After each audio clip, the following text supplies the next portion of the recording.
Alright, and welcome to the nonfiction book report for Hidden Figures, the American Dream, and the Untold Story of the Black Women Mathematicians Who Helped Win the Space Race, a book by Margot Shetterly. Now, the idea behind the nonfiction book report is for me to comment on the books that I read, which are nonfiction. There's a fiction book report that I do on a different channel. In this case, I will not be talking about the Hidden Figures, the movie, because I have not seen it, but I'll only be talking about the book. Now, there's excellent commentary on the movie by the cynical historian on YouTube, and you're welcome to search for that and view it. I believe he does a very good job in his videos. Now, as I said, I will be only commenting on this book, and when I do comment on the books, there's only so much I can comment depending on the topics, because I might not have qualifications to comment further than just a general overview, because again, I don't have the background or education to do so. In this case, this is a more of an aerospace and the social history of the United States in the period of 1940s to 1960s, and I do not have that kind of background to really go into depth and comment about the facts that are presented. Overall, I can give a general impression of what the book is and how good it is. The first thing I usually like to do is to talk about the author, because for me, I always feel that the author is extremely important for the book. When it comes to nonfiction books, the author defines the level of scrutiny that I will apply to the book. In other words, let's say an example would be a book about medicine written by a medical professional versus a book about medicine written by a journalist.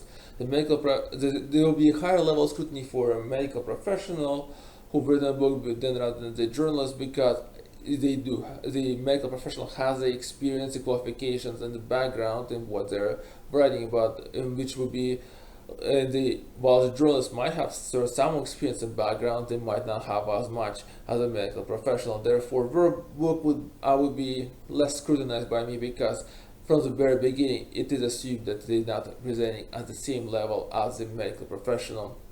So the journals will be presenting again usually at a more casual reading level for a layperson, while the medical professional will be presenting for more of a technical type of a book for people who are much more involved in the field. In case of this book with Margot Shetterly, sorry, actually, yeah, I got her name right here. I was actually afraid that I might have gotten wrong. It's in this case for the author, it's kind of difficult to say exactly if her work is more of a casual or more of a technical aspect, because well, she does have a pretty mixed experience in terms of that's not in which is not really a historian type of experience.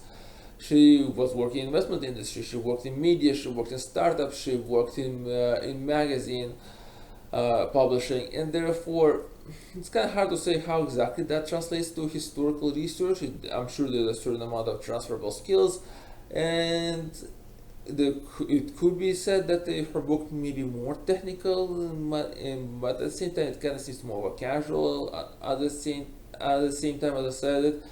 This is her first book also, so it was a bit of a mix for me between it does seem to be very well researched and therefore at a more of a technical level, but at the same time the presentation wise it also seems to be very casual in terms of it's easy to read, it's very easy to get into as a layperson who does not have that much of a background in the aerospace or in the social history of United States from 1940 to to the end of 1960s. Now, since I already started talking about the book, let's talk more about the book. And the book itself is a biography of three people, specifically Dorothy Vaughan, Mary Jackson, and Katherine Johnson. Now, the biography is very specific for the period of 1940s through 1960s. It does talk about the earlier before that periods for these women, exactly where they came from, what was their education, what was prior experience before they joined NACA, which became later NASA, and it also talks about what they did after the end of 1960s and what were further down in terms of what the story was further and their achievements. But again, those two sections are summarized, and while the 1940 to 1960s era is very detailed. Now, they're not the only people who are talked about in the book. There are other people who are also presented in the book, and their stories are also given, but not in such all the same level of detail as in case for these three. The second focus of the book is a commentary on segregation, racism, and discrimination. And the way the author actually does this is very interesting because she showcases the achievements of NASA in terms of science and technology against what was the social achievements of the United States, which were much more lacking because there was a lot of segregation racism still going on despite of all the scientific achievement that were coming in.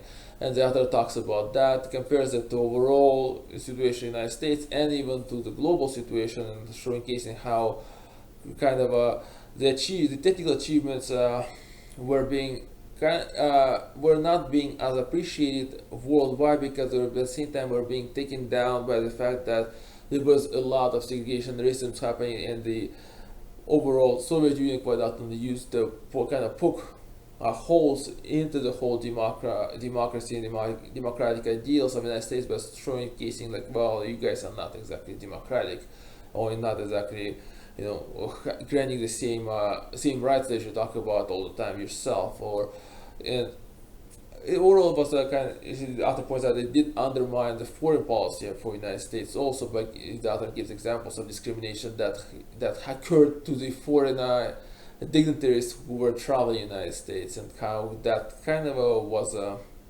again a counter message to everything that the United States was trying to send out during the same period.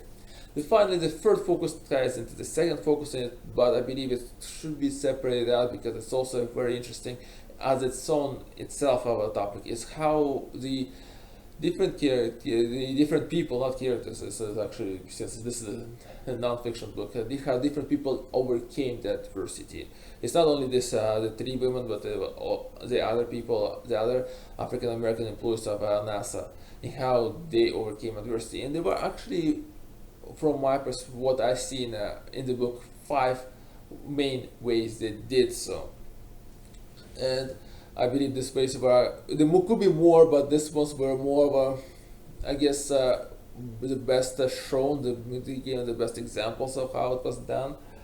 And the methods were, well, the first one was excellence at work and producing a superior work.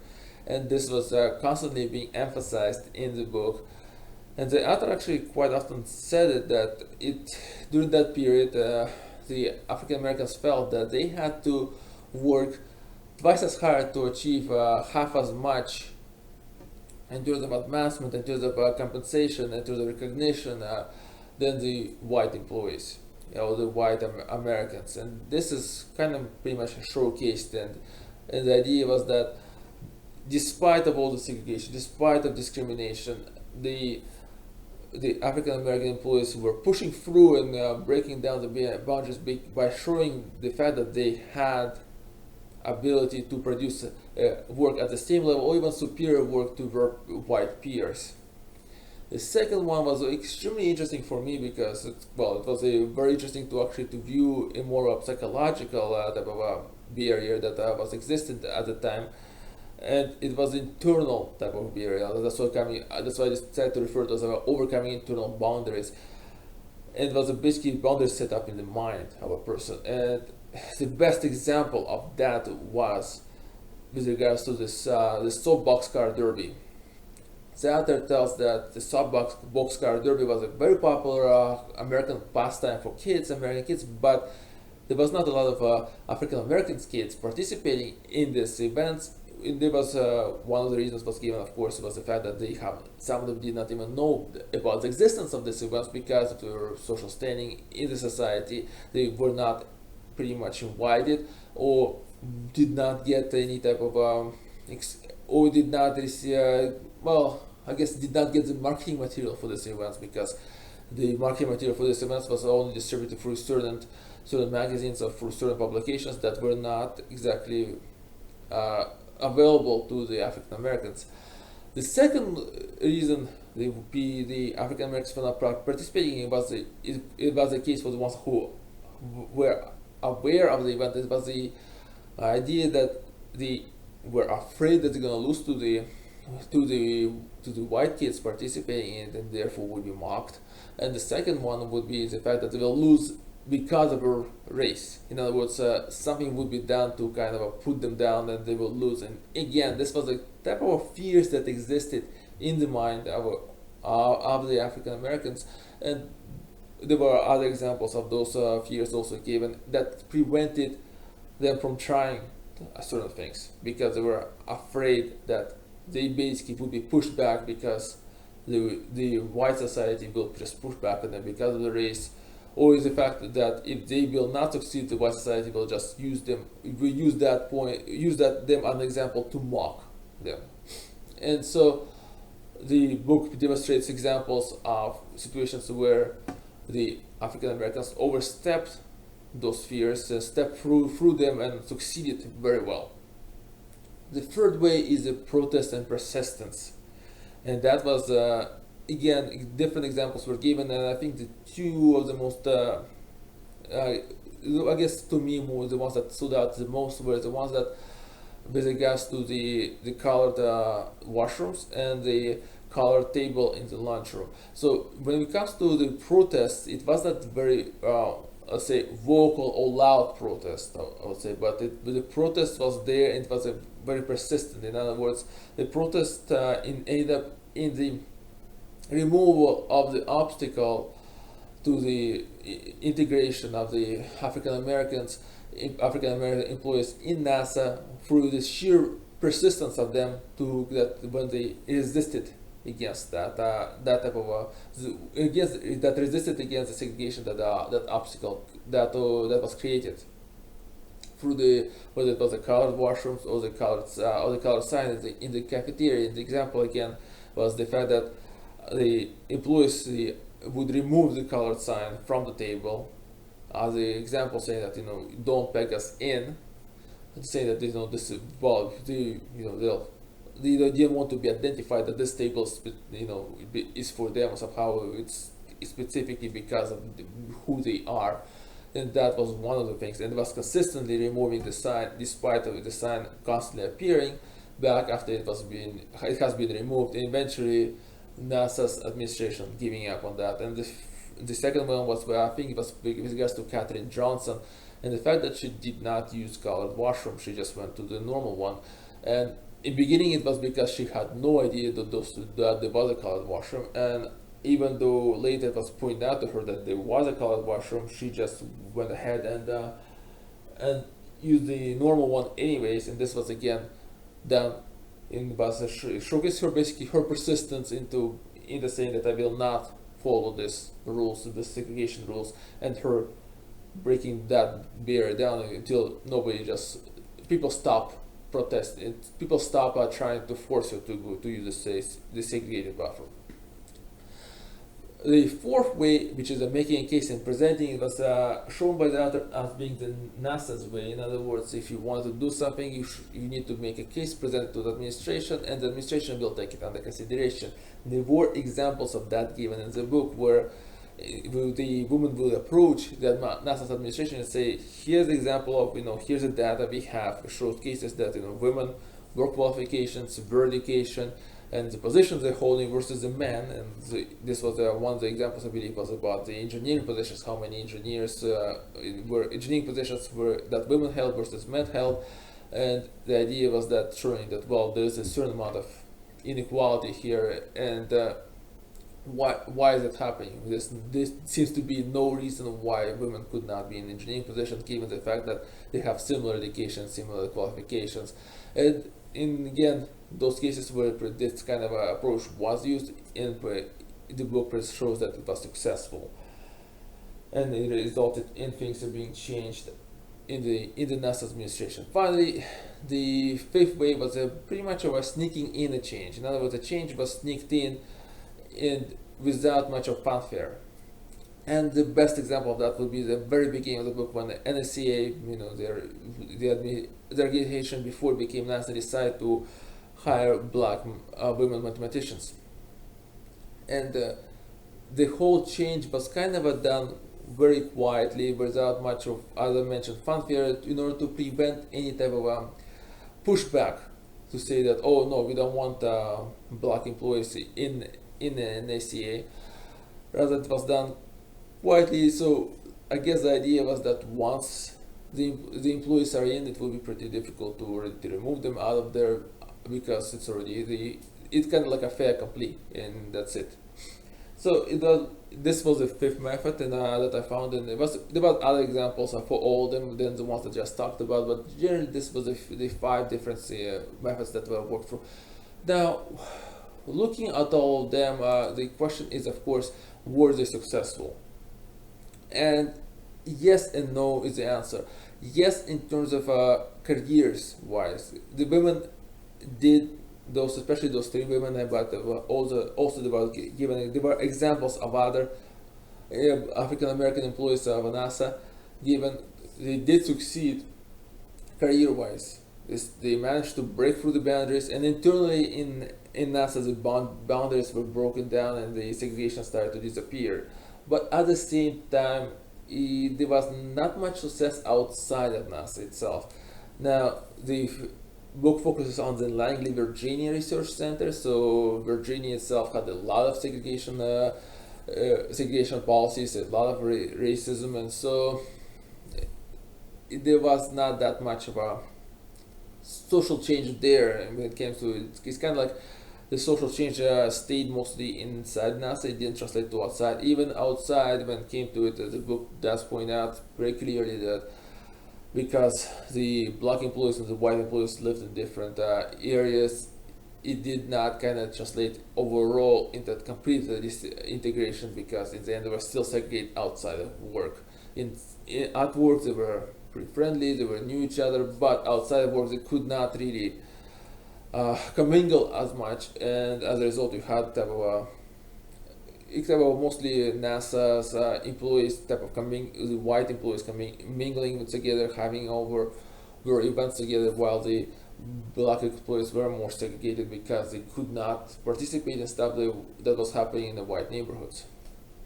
And this is type of, I guess, the issue that was being presented in the book, that despite of all this advancement in the career-wise field, there was a certain amount of more or less wheel spinning outside of the NASA in the field there, even though the different people from NASA, including those three women, participated in external activities trying to push through racism and segregation.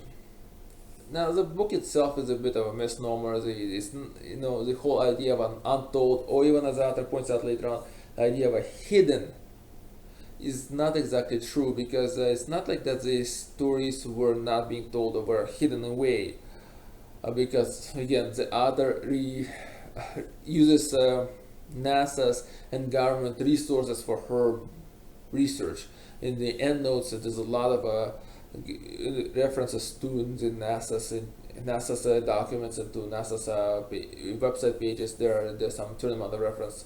There's a reference to the United States, the government documents, to other public material that's available. So therefore, it's not that the stories were not told or they were hidden. It's more like the stories were not widely known. The idea of NASA that has been presented usually is that of a white male, as the author points out. That's kind of true if you look at a number of movies that talk about NASA, or even documentaries. Quite often you see mostly white male presentation, and so like I said, the better definition of what's information being presented here is that it's not that it's hidden or untold. It's just not known information, or not widely known by public information. The final point I would like to talk about is the endnotes. The book is very well researched, because if you look at endnotes, a lot of the stuff that the author talks about, and I did random checks on some of the stuff that the author talks about. I looked at the endnotes to make sure that there was something there, and yeah, the author has references and states like as I said, NASA documentation, U.S. government documentation, or to the different interviews that the author did with different people. However, my issue with the endnotes was the fact that they were not explicitly shown in the text itself. So, but by the way, by the time I was halfway down through the books, did I actually discover that there were endnotes to the book itself. To me, that kind of is a bit of they should have been more explicit. Actually, personally, I prefer footnotes because that's easier to read because you don't have to flip through pages. Now, when it comes to overall the book, I would say again this is a kind of a casual book, but also it could be used as a reference material because of the stuff that the author and the research that the author did that could not be found, such as the interviews that she conducted. That information could not be easily found. Now, the information that she references that is from NASA's records or from U.S. government records, that information could be accessed. And if you are using this book as your reference, I would say, and you using something that the fact that the other stating that came from those sources, I would suggest going to those sources directly, because I always prefer, personally, if I would like to do any references, I would prefer the very original rather than the restatement of something. Now, when overall, to just talk about the book itself, I would say that it's a very easy to read book. I found it easy to read when I was on the public transit. It was easy for me to start reading at any point where I stopped and close it and come back to it few hours later when I was back again on the public transit. So to me, this was not that, it was more of a casual read of a book, because usually it's much harder to do so with the technical books. However, there were a few instances where I had issues with the book. When I would start reading, I'm like, who exactly we're talking about again, because it kind of is not fitting with the information that I remembered about the person, because the book did tend to jump around between different people. Now, it is because the book tries to cover 3 biographies in it, right? And it also talks about other people in the book, so therefore this is going to occur, and it wasn't that much of a problem. It did happen a few times for me that it did cause a bit of a confusion, so I had to really look back and say, oh yeah, that's right, this is the person we are talking about right now in this book. Okay, so good, let's read this. Now, overall, I would say this is a good book to learn about segregation, discrimination, civil rights in the United States. The book does talk about overall situation that's happening not only in NASA but outside of NASA, so it is a very good resource for that. It gives a lot of information specific to NASA's policies and how it was integrated. But it also, as I said again, it talks about overall the United States in general. Now, I would not say that this is a good book for people who just begin to learn about NASA, because the book does not contain that much information about the different developments and research that NASA did. It does talk about them generally to introduce exactly which departments the different employees worked at, they ended up at, or what kind of research work they carried out, but it doesn't go ahead and talk about the same way, say, about different rockets, or about different space missions, or about different planes NASA built, right? So it's not at that level.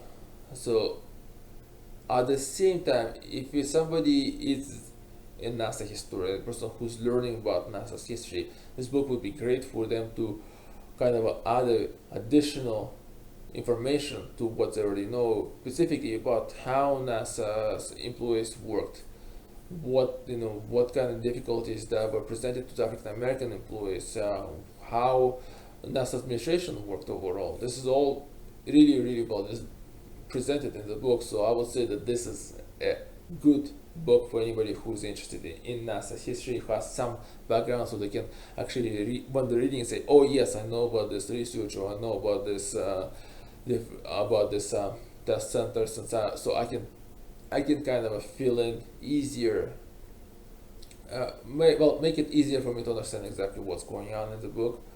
But as I said, the author does give a lot of information to make it easier for the lay people to understand exactly what the different research was and what the different centers did. But overall, I believe that the NASA people who are studying NASA history would be the ones that will benefit the most from this book. Or the people who are actually looking into the segregation, discrimination during the 1940s to 1960s era. So, thank you for watching this nonfiction book report on the hidden figures, and thank you for listening.